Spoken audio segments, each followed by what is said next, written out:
partea mea, Freddy de la Constanța. Am încă o melodie frumoasă pentru bunul meu prieten, frățiorul meu Spiru, Kenzo. Pentru părinții lui, pentru familia lui, pentru familia Ciulim, pentru mama lui și tăicuțul lui.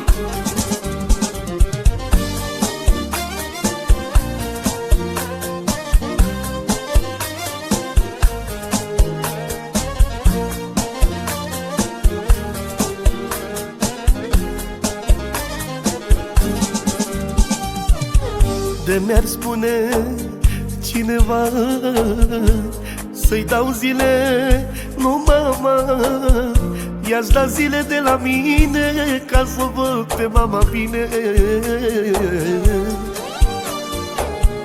Mama mea, măicuța mea, tot ce e bun pe lume ți-aș da.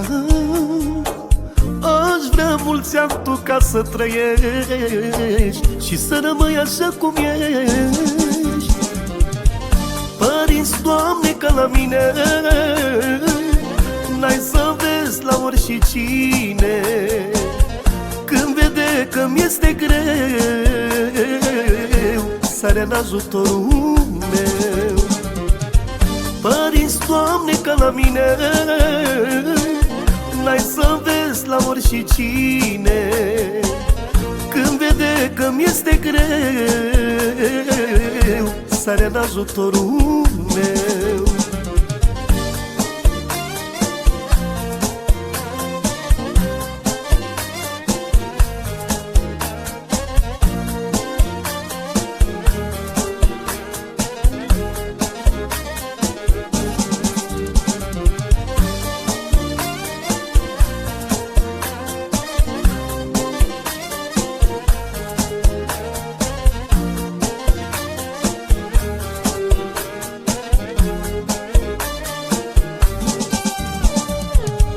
Tatăl meu cu suflet mare, tu mereu mi-ai dat valoare, tu mereu mi-ai dat valoare.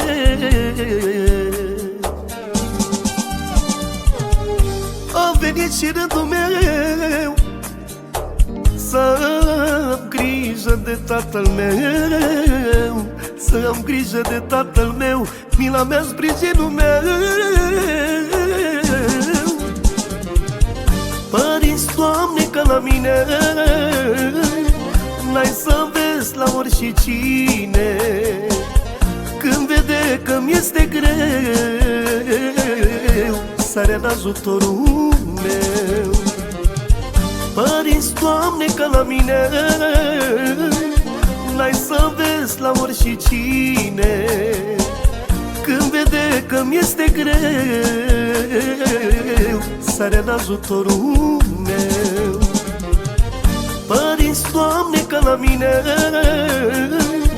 n-ai să vezi la oricine. Când vede că mi-este greu, sare în ajutorul meu. Părinți, Doamne, ca la mine, n-ai să vezi la oricine. Când vede că mi-este greu, sare în ajutorul meu.